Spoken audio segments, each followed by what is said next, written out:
Oh, do you know what it is? I think that these women have got to fight so much harder in a lot of ways to fight themselves to be on the pitch in the first place. I mean, a lot of them would have come from places where they weren't being paid to play football. Players like Lucy Bronze, she grew up in Alnwick, just north of where I come from in Newcastle. She used to travel over an hour and a half to Sunderland to play football for the Sunderland Academy. Her past has brought her to this point. So her fight is a lot harder than I think a lot of boys have had to fight to get into the men's game. Do you know, that's an interesting point. So they've got maybe a bit more grit and resilience than some of the pampered Premiership players or Premier League players in the men's team. I think that the men work very, very hard. I mean, we're talking big numbers here. You're fighting against thousands and thousands of people to become a professional male athlete.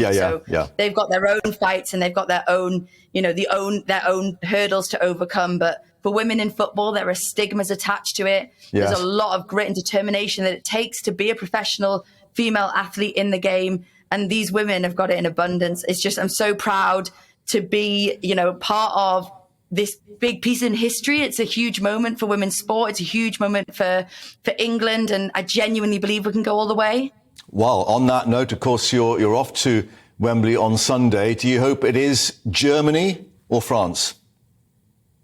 I mean, Germany. You never like to face Germany, regardless of the team you're up against. It's like our bogey team. So for me, the last time I watched England-Germany, it was at Wembley. 72,000 people went to watch England women versus Germany women in 2019. And we were terrible, absolutely terrible. And we lost that game. It was only a friendly, but we lost that game. And I thought, I never want to watch England v Germany ever again. Never again. So I hope France, purely because Germany know how to do a Euros final. They've been there, done that, got the T-shirt. Okay, even though we've got a German manager, Serena Wiegand, of course, who may know some of the tricks they've got up their sleeve. Serena Wiegand obviously managed the Netherlands last year, and she's a Dutch legend, so she knows how to do this tournament. She knows how to go ahead and win European titles. So Serena Wiegand is one of the big reasons why I feel so confident going into the final.